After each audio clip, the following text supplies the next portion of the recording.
오늘 우리는 철로역정 속에 나온 철로역정 세 번째 시간을 맞이해서 철로역정 속에 나오는 허풍선이라는 캐릭터를 만나려고 합니다.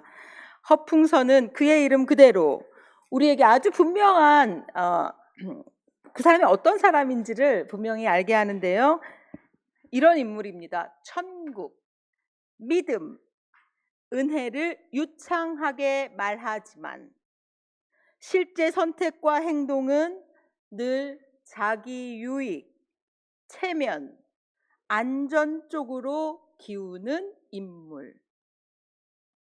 이 사람을 철로역정에서는 허풍선이라는 사람으로 묘사하고 있습니다. 철로역정에서 이 사람을 말하는 그 대목들을 소개합니다. 허달변이라는 자의 아들이고 주저리가에 살고 있어요. 거기 가서 허풍선을 찾으면 삼척동자도 다 알아요. 말은 그럴싸하지만 됨됨이는 형편없는 인간이죠. 그러니까 이렇게 딱 보면 허풍선이 굉장히 매력 없는 사람으로 보이잖아요. 같이 옆에 두고 싶지 않다. 그러나 실제로 허풍선을 만난 사람은 쏙 빠져드는 거예요. 그 사람한테. 그래서 여기 이제 크리스찬의 친구로 나오는 이 신실이라는 사람이 허풍선을 딱 만나자마자 이렇게 유창하게, 이렇게 심오하게, 이렇게 주의 일에 열심인 사람이 홀딱 반해버립니다. 그래서 크리스찬한테 가서 나 오늘 내 벗을 찾았어. 나 벗을 찾았어요.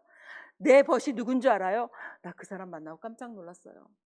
그렇게 믿음에 대해서, 그렇게 은혜에 대해서 쫙 이야기하고 제가 감동받았지 뭡니까? 이렇게 얘기하는 거예요.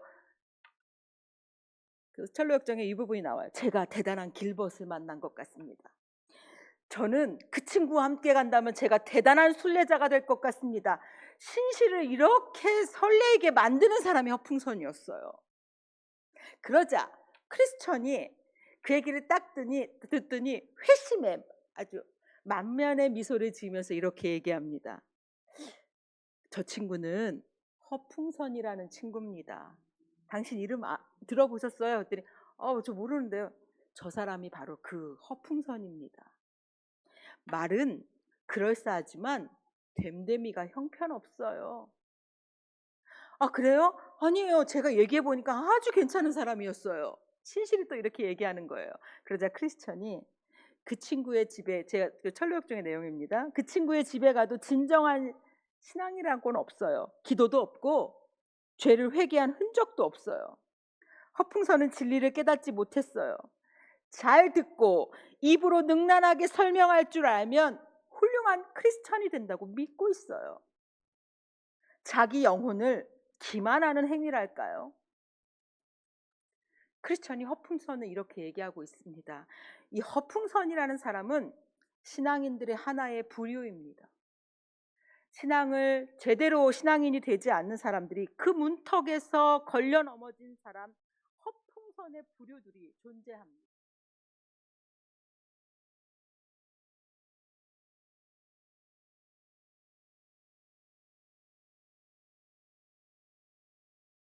그래서 자기 뜻대로 살기 때문에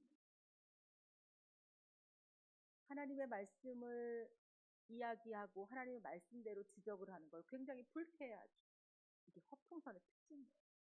시대마다 허풍선의 유형은 존재한 듯합니다. 오늘 빌립보서에서요, 바울이요 빌립보 교인들 가운데 이런 허풍선 같은 이들을 한탄스러워하고 있는 장면들이 등장하고 있습니다. 그 이야기를 보겠습니다. 오늘 2장 16절에 보면요, 이렇게 시작하죠. 생명의 말씀을 밝혀.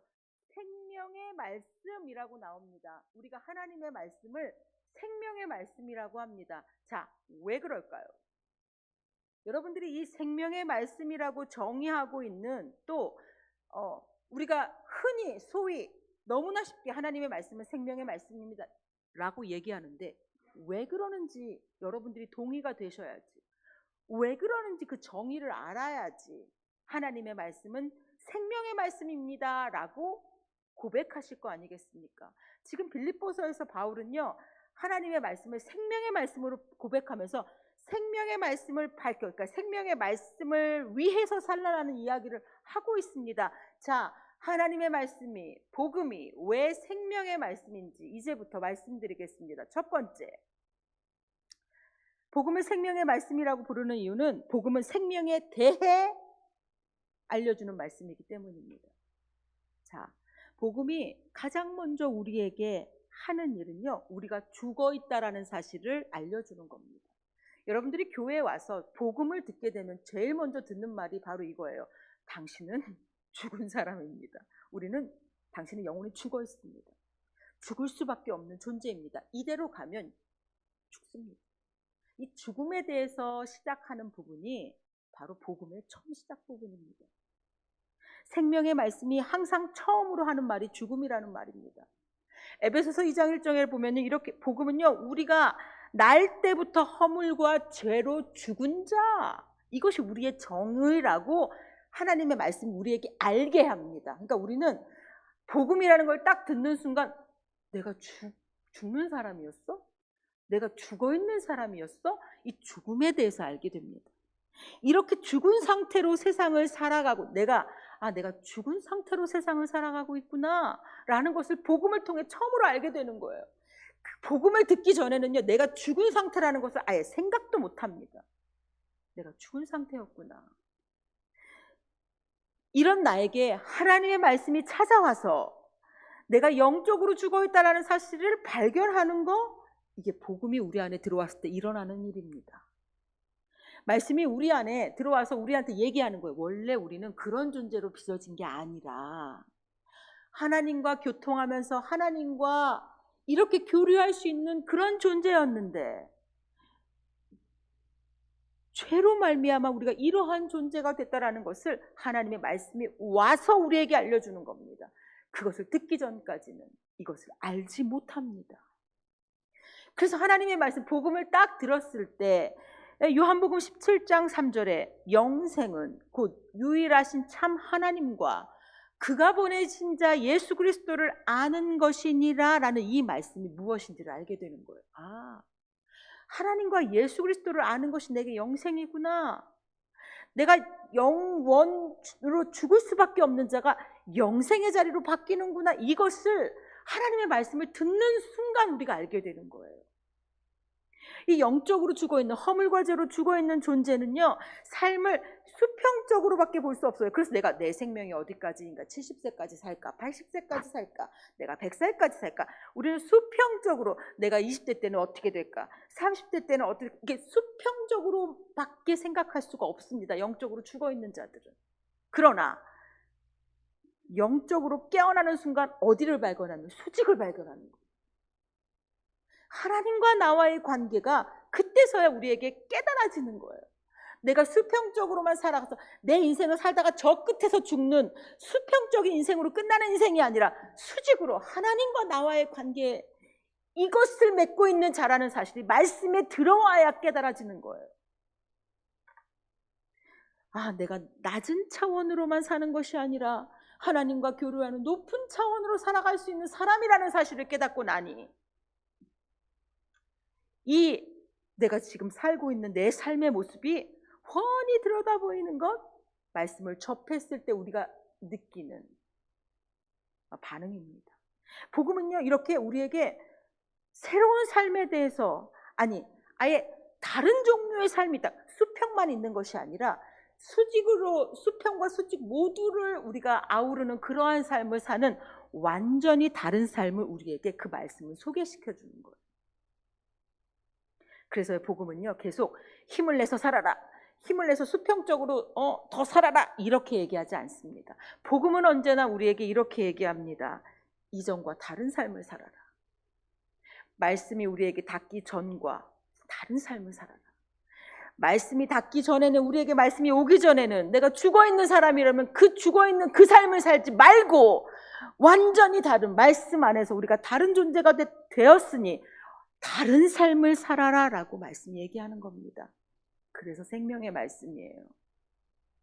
복음은요, 바로 이 삶에 대해서 알려주는데요, 이 세상에 살아가는 동안에도 이렇게 살고, 우리가 이 세상을 다 살아간 이후에도 우리에게 벌어질 일들을 우리에게 이야기해 주면서 하나님이라는 존재가 우리에게 하나의 용어가 아니라 실제라는 것을 알려주는 거예요. 이거 말씀이 하는 일입니다. 복음을 듣는 이들은요, 이 복음을 듣고 나서 하나님이라는 게 존재가 단어로 하나님 이렇게 존재하는 것이 아니라 실제로 나에게 존재한다는 것을 비로소 깨닫습니다. 말씀이 들어오지 않은 사람은 이것을 깨닫지를 못해요. 복음을 통해 성령 하나님은요, 우리가 주 예수와 더불어서 사는 사람이다. 이것을 우리에게 알려주시는 거예요.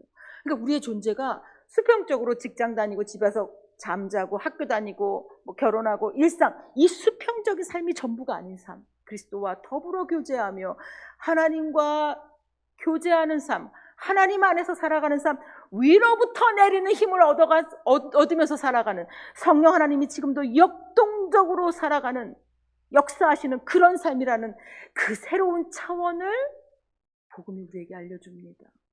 그래서 이 말씀을 접한 사람은 눈이 열리는 거예요. 이 말씀을 접한 사람은 이전처럼 안 사는 거예요. 이전의 삶이 무익하게 느껴지는 겁니다. 요한일서 1장 3장은요, 우리의 사귐은 아버지와 그의 아들 예수 그리스도와 더불어 누림이라. 내가 혼자 있어도 나와 함께 하시는 예수 그리스도가 느껴지기 때문에 내 삶이 자신이 있는 거예요. 내가 내 스펙 때문에 자신 있는 것이 아니라 예수 그리스도가 지금 나와 함께 하기 때문에 내가 그 힘으로 오늘을 살아가는 겁니다. 놀라운 것은요, 복음은 여기서 그치지 않고 이 삶을 얻는 방법에 대해서도 하나님의 말씀은 계속적으로 말하죠. 우리가 무덤에서 일어날 수 없을 만큼 허물과 죄로 죽은 자였는데 감사하게 하나님의 독생자 예수 그리스도께서 하늘의 영광을 버리시고 우리에게 오셔서 구덩이까지 내려가셔서 우리 죄를 지시고 우리를 속죄하셨다. 이것이 하나님의 말씀을 통해 우리에게 들려지는 거예요. 그 순간 하나님과 우리 사이에 막혀있던 이 담이 허물어지고 우리를 가리고 있던 이 눈의 비닐이 벗겨지는 이러한 일들이 하나님의 말씀을 접하는 이들에게 나타나고 있는 거예요. 예수 그리스도께서 우리와 같이 친히 성육하심으로 우리와 같이 되심으로 우리는 그처럼 되고 그의 본성을 받아서 그의 생명을 받아 누리게 되었다. 그가 보내신 성령을 통해 오늘도 지금도 하나님께서는 우리의 지각을 열어주시고 우리를 하나님의 뜻이 무엇인지 기민하게 알게 하시고 이러한 성령의 역사가 과거에 한 번 일어나는 것이 아니라 오늘도 여전히 우리 성도들의 삶에 역동적으로 일어나는 그 놀라운 일들을 지금 일으키고 계시다. 그것이 말씀이 우리에게 알게 하는 일이고요. 말씀이 친히 하는 일입니다. 그래서 우리는 그가 보내신 성령을 통해 이 말씀을 깨달으며 생명의 말씀 되시는 그리스도께서 이 모든 것을 우리에게 주셨구나라는 것을 생명의 말씀을 통해서 알게 됩니다. 그래서요, 복음이, 그래서요, 하나님의 말씀이 생명의 말씀이에요. 생명이 무엇인지를 우리에게 알게 하는 거예요. 지금 호흡하고 있다, 이게 생명이 아니다. 너도 영적으로 죽은 자였는데 예수 그리스도를 통해서 다시 살아난 자가 되었다. 이것을 하나님의 말씀이 아니면 깨닫지 못하는 거예요. 그래서 성도들이요, 이것을 깨닫지 못하면 허풍성과 같은 자가 되는 거예요. 계속 이렇게 말하기는 좋아하는데 하나님의 은혜는 이런 거고 하나님의 복음은 이런 거고 말하기는 좋아하지만 그것을 직접적으로 만나지 못해서 복음이 완전 다른 삶을 살라고 얘기하는데 그거에 대해서 귀를 닫아버립니다. 이게 허풍선의 모습이에요. 복음이 생명의 말씀이라는 이유가 무엇이라고 생명에 대해서 알려주십니다. 또한 생명을 주는 말씀입니다. 베드로전서 1장 23절에 보면 이렇게 되어 있어요. 너희가 거듭난 것은 썩어질 씨로 된 것이 아니요 썩지 아니할 씨로 된 것이니 살아있고 항상 있는 하나님의 말씀으로 되었느니라. 우리가 거듭난 것이 하나님의 말씀으로 되어 있다. 생명의 씨앗이 우리에게, 하나님 말씀 우리에게 뿌려져서 그 씨가 우리 안에서 자라가면서 우리에게 하나님 말씀이 무엇인지 점점 크게 알게 하는 거예요. 예전에는 그래서 하나님의 말씀을 처음 들었을 땐 요거밖에 몰랐어요.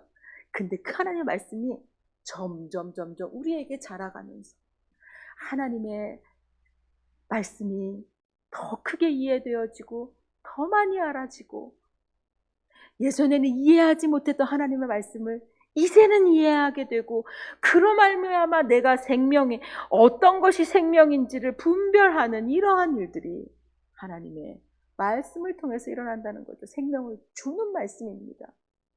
하나님의 말씀이 생명을 주는 이유는요, 그 씨앗으로 우리에게 뿌려지기 때문에 생명을 주시는 말씀입니다. 또한 하나님의 말씀, 이 복음은요, 삶을 지탱하는 말씀이에요. 우리 삶을 떠받치고 있는 그러니까 말씀이 우리 삶을 떠받치는 고요, 우리 삶을 먹입니다. 그래서 생명의 말씀이에요. 그래서 이 말씀이 없는 사람은 삶이 자꾸 무너져요. 그리고 먹이는 말씀이기 때문에 이것을 먹지 못하니까 힘을 얻지 못하고 괴사되죠.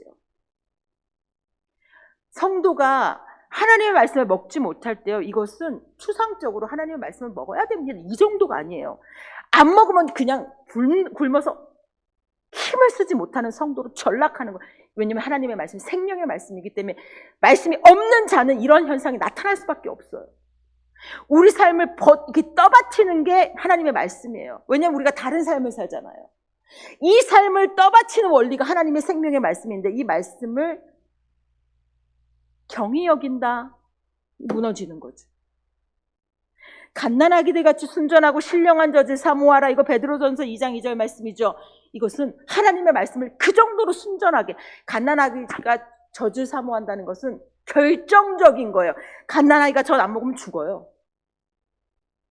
성도들이 하나님의 말씀을 경히 여기는 이유는 그것이 없어도 살 수 있다는 자신감 때문입니다. 그것이 잘못됐다고 얘기하는 거예요. 그것이 아니라는 거예요. 그렇게 사는 건 아까 이전처럼 수평적으로 살아가는 사람들은 생명의 말씀 안 먹어도 살죠. 영적으로 죽어 있어도 모르니까. 그러나 영적으로 깨어나서 내가 하나님 안에 있다는 사람들은 안 먹으면 죽는다는 것을 갓난아기가 젖을 사모하듯이 신령한 마음으로 간절하게 젖을 사모하라라고 분명히 하나님의 말씀이 기록되어 있어요. 성도들은 이 말씀을 주목하고 무겁게 받아야 됩니다. 내 삶이 왜 이렇게 흔들리는가? 하나님의 말씀이 떠받치지 못하기 때문이라고 성도들은 아는 거예요. 아, 내가 지금 그런 상태구나. 세상 사람들은 몰라요. 세상 사람들은 그것이 흔들리면 내가 지금 심리적으로 안정이 안 돼 있어서 그래. 지금 고민이 많아서 그래. 지금 사춘기라 그래. 여러 가지 이유를 되겠지만 우리들은 압니다. 내 삶이 이렇게 흔들리는 이유가 내 삶을 떠받치는 하나님의 말씀이 나에게 고갈되어 있구나. 복음은 그래서 생명의 말씀이에요. 안 먹으면 죽기 때문에 생명의 말씀입니다. 또한 네 번째, 이 복음은요, 우리에게 이 삶을 어떻게 살아야 하는지 보여줍니다. 자, 우리 인생 한 번 살아요. 그래서 우리가 나이가 들수록 막 청년들이나 막 청소년들한테 하고 싶은 얘기가 많아지냐. 내가 그때 살아봤는데 이렇게 살았으면 좋겠어. 하고 싶은 얘기들이 많잖아요. 인생 한 번밖에 못 살아서.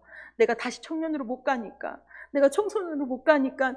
그 시간 지나올 우리 어른들은요, 제발 그거 해. 내가 살아보니까 그거 안 한 게 제일 후회돼. 이거 인생 한 번이기 때문에 벌어지는 일입니다.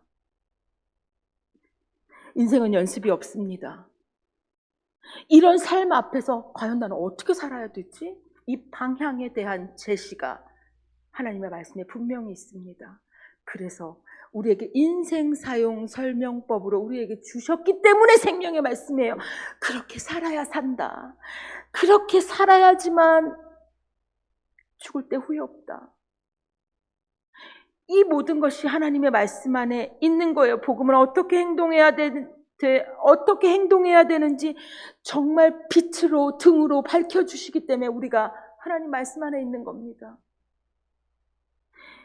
복음은 이 모든 측면에서 생명의 말씀입니다. 동의하십니까?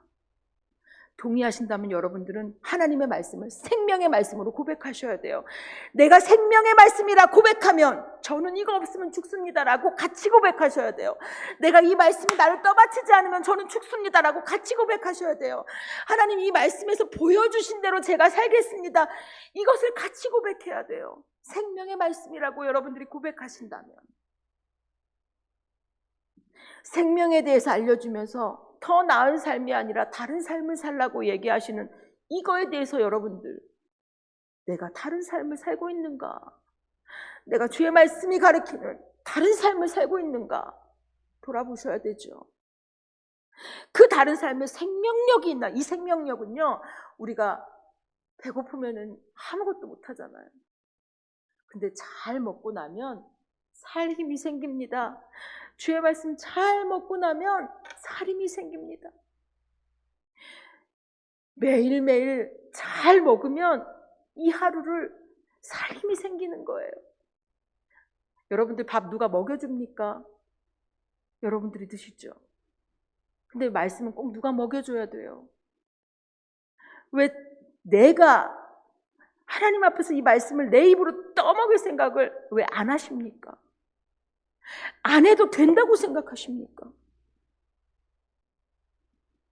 매일매일 하나님 앞에, 말씀 앞에 서는 일은 내 삶을 떠받치는, 내가 건강하게 하나님의 이 생명력을 가진 사람으로 살게 하는 거룩한 힘입니다.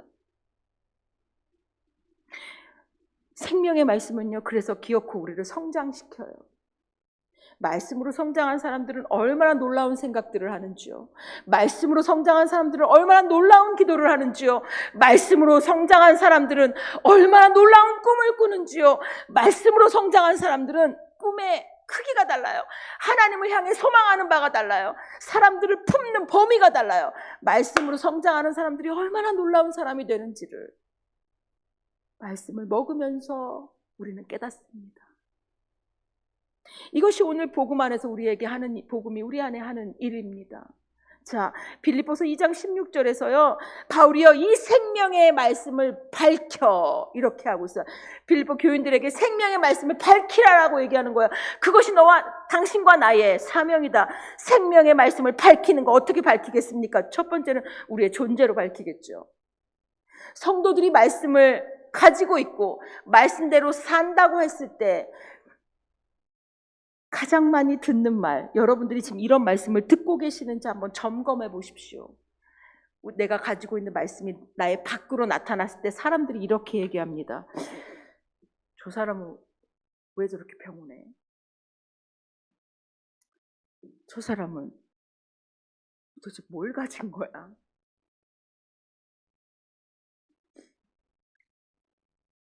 사람들이 왜 나에게 내가 무언가가 없는 게 저 사람한테는 있는데 나한테는 없는 것 같고, 이러한 것들을 말씀이라고 생각을 못하고 계속 그런 것들을 발견하는 거예요. 저 사람이 가진 게 뭐지? 왜 저 사람은 여기서 이렇게 반응하지? 이러한 궁금증이 존재를 통해 말씀을 밝힐 때 벌어집니다. 여러분들이 내가 하나님의 말씀을 가진 사람이라고 세상에 밝힐 때는 존재로 밝히는 거예요. 또한 복음 자체를 정확하게 알고 있음으로 밝혀야 합니다. 예를 들어서 괴로워하는 영혼들을 도와줄 때 우리가 헛복음으로 밝힐 수 없어요. 괴로워하는 영혼들을 도와줄 때, 어떻게 그리스도인이 되는지 알려줄 때 그 의미가 무엇인지를 내가 삶으로 살아서 너무나 명확하게 알고 있는 그것으로 가르쳐주는 거예요. 그것이 우리의 존재로 생명의 말씀을 밝히는 방법입니다. 허풍선에게 없는 게 바로 이거예요. 허풍선은 그렇게 살아보지를 못해서 말을 못하는 거예요. 우리가 다른 사람들한테 조언할 때요, 내가 그렇게 살아보지 못했을 때 조언하기가 제일 힘들어요. 우리의 자녀들한테 조언할 때도요, 하면서 부끄러워요. 내가 다른 사람들한테 얘기할 때 나는 벼락같이 화나면서 절대 화내지 마, 이렇게 말 못하잖아요. 생명의 말씀을 우리가 가지고서 살아가는 사람들이 생명의 말씀에 대해서 얘기할 수 있고요. 생명의 말씀 존재로서 밝힐 수 있다라는 사실이 오늘 빌립보서에 등장합니다. 그런데 오늘요, 이 16절까지 바울이 교리적으로 이 복음에 대해서 설명하면서 아주 중요한 얘기를 하는데, 그렇게 살아간 사람들의 이야기를, 예시를 드는데 디모데와 에바브로디도의 이야기를 하는 거예요. 저는 오늘 디모데 이야기만 할 겁니다.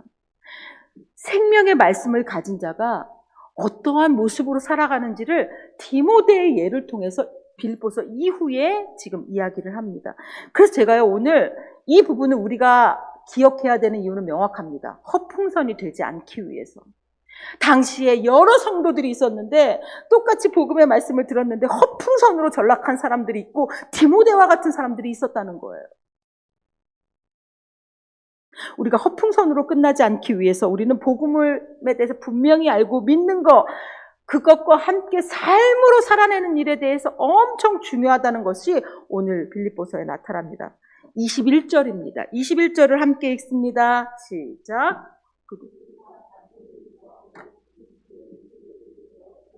빌립보서 2장이에요. 여러분들이 잘 알고 계시는 그리스도 예수의 마음을 품으라라는 그 유명한 구절이 나타나요. 1절부터 16절까지 그리스도께서 주시는 이 교리적으로 그리스도에 대한 교리들을 설명한 다음에 이렇게 설명을 다 했어요. 다 가르쳤어요.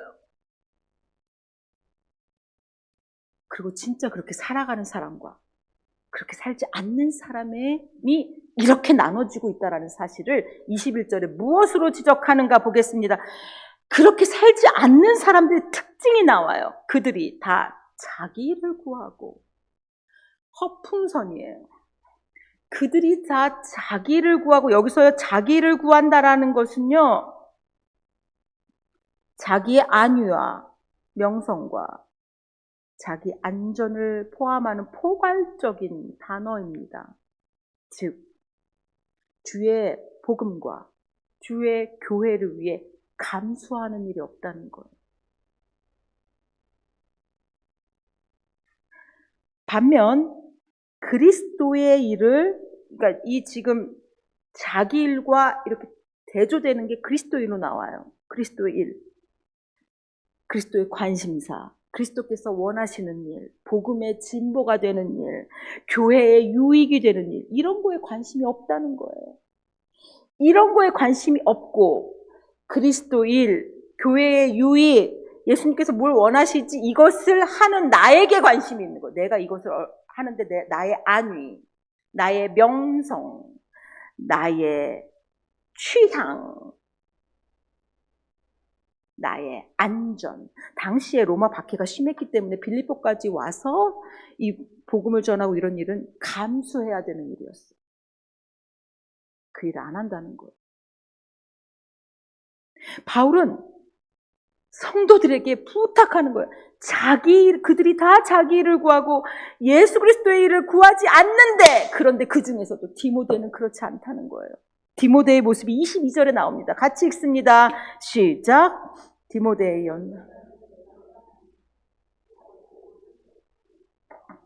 복음을 위하여 수고.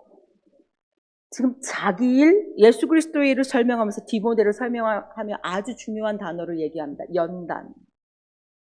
연단은요, 금속을 불 속에 통과시켜서 아주 순전한 상태로 만드는 게 연단이에요. 그래서 연단이라는 단어가 가진 중요한 의미가 있어요. 첫 번째는요, 검증하는 과정에서 불 속에 들어가기 때문에 단련이 됩니다. 그리고 통과해서 나왔기 때문에 입증이 되는 거예요. 성도가요, 단련되고 입증된 게 없으면 허풍선 되는 겁니다. 디모데는요, 주를 위한 모든 시험을 통과하고요, 단련되고요, 그로 말미암아 입증된 사람이었어요. 그것이 뭐로 됐냐면 자기의 명성과 안위가 아니라 연단으로 됐대요. 연단으로. 디모데의 신앙은 말이나 직책으로 된 것이 아니라 시간과 시련을 통과하면서 계속적으로 그리스도를 감당하면서 얻어진 결과물이라는 거예요. 내가 올해는 좀 컨디션이 좋으니까 봉사를 하고 좀 주를 섬기고, 나는 올해 컨디션이 안 좋으니까 올해는 내가 쉬어가고 이러는 게 아니에요. 시간과 시련을 다 통과해가면서 그 속에서도 부지런히 교회의 유익을 찾고 그리스도의 관심사, 복음의 진보를 향해서 그 방향으로 내 삶이 명확하게 설정되어 있는 거, 이게 디모데의 연단이 가진 의미입니다. 디모데의 연단을 너희가 안 하니 자식이 아버지에게 함과 같이 나와 함께 복음을 위하여 수고하였느니라. 정확히 나오죠. 디모데의 연단의 모습이 첫 번째는 자식이 아버지에게 함 같으니인데요. 자식이 아버지에게 함 같으니는 이것을 원어로 보면 이렇게 되어 있어요. 자식이 아버지와 계속 함께하면서 섬겼다는 뜻이에요. 바울이 있는 곳에 디모데가 계속 있었다는 거예요. 이게 디모데의 연단의 모습이었고, 디모데가 허풍선이 아니고 진짜 성도가 되는 이유를 얘기하고 있어요. 두 번째는요, 복음을 위하여, 여기 복음을 위하여 수고하였다라고 되어 있습니다. 디모데의 수고의 목적과 방향이 복음이었다는 거예요. 디모데는 자기 일이 아니라 복음을 위하여 복음의 진보를 구한 자였다. 20절에 보니까요, 이렇게 돼 있어요. 19절에 디모데를 속히 너희에게 보내기를 주 안에서 바람은 너희의 사정을 알므로 안위를 받으려 함이니 이는 뜻을 같이하여 너희 사정을 진실이 생각할 자가 디모데밖에 내게 없다. 디모데밖에 없다. 디모데를 지금 어떻게 설명하고 있습니까?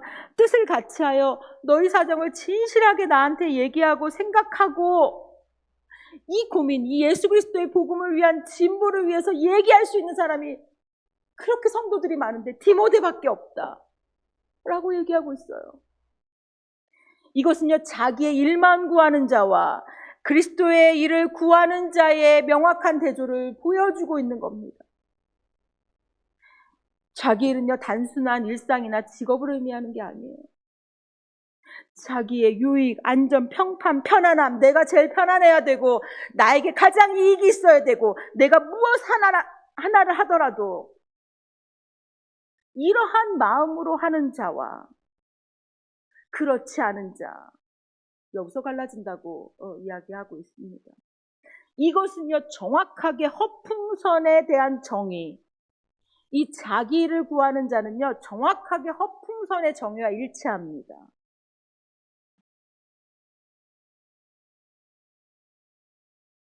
연단은 시험을 통과해서 검증된 신뢰성입니다.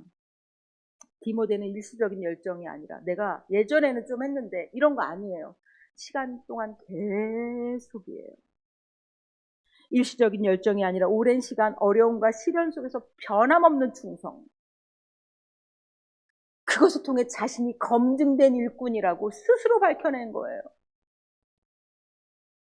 자식이 아버지에게 함과 같이 나와 함께 복음을 위하여 수고하였느니라.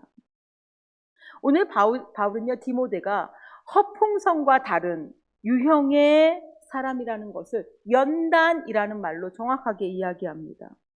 허풍선은 감수하지 않는 삶이에요. 아무것도 감수하지 않아요. 주의 복음을 위해 이만큼의 시간도 안 내요. 이만큼의 정성도 안 내요. 이만큼의 물질도 안 내요. 허풍선의 이야기는 감수하지 않는 삶, 생명의 말씀을 살아내지 않는 삶이 어떤 건지를 보여주고 있습니다. 그런데 이것을 역으로 생각하면 생명의 말씀을 살아내는 사람들은 그러면 어떤 삶인지, 제가 이번 주에 녹음 파일로 올려드렸잖아요. 저는 철로 역정에서 이 부분을 가장 좋아합니다. 아주 정확하게 복음의 진수와 예수 그리스도의 삶을 실천으로 옮기는 이들이 어떻게 해야 되는지를 철로 좀 정확하게 보여주고 있습니다. 저와 여러분이 함께 읽겠습니다. 3번에 걸쳐서 읽습니다. 시작. 진정한 그리스도인이라면 지식이 성실한 실천으로 이어져서 하나님을 기쁘시게 할 때까지 결코 만족할 수 없을 겁니다. 나를 깨우쳐 주십시오. 내가 주님의 법을 살펴보면서 온 마음을 기울여서 지키겠습니다. 라는 고백을 잃지 않는다는 말이죠. 하나님의 은혜가 제대로 역사하면 때 묻은 본성과 불신을 자각하게 되면서 스스로 죄인이라는 뼈아픈 의식이 생깁니다. 예수 그리스도를 믿고 하나님의 손에서 자비를 찾지 못하면 지옥에 갈 수밖에 없다는 사실을 깨우치는 거죠. 마음에 이처럼 새로운 깨달음이 자리 잡으면 그 죄에 대한 아픔과 부끄러움이 밀려오지만 그게 끝은 아닙니다. 곧이어 세상을 구하러 오신 구세주를 분명하게 의식하고 그분께 매달려 생명을 얻어야 한다는 절대적인 필요성을 감지하기에 이릅니다.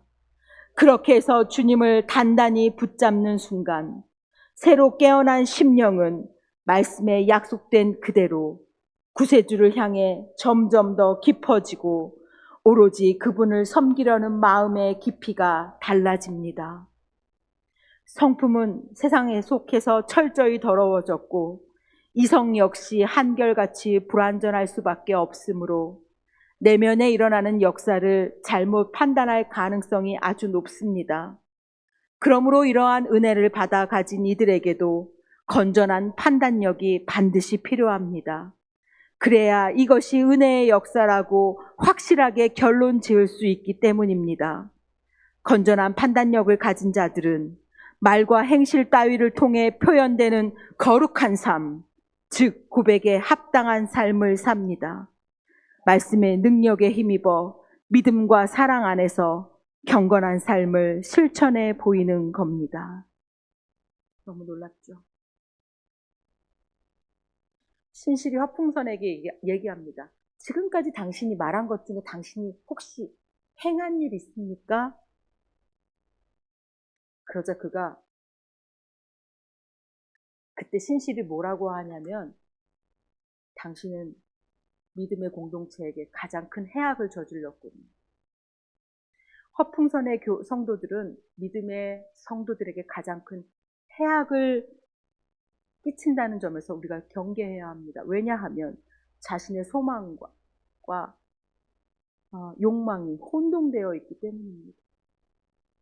오늘 허풍선을 경계하기 위해 우리는 말씀 앞에 서야 합니다.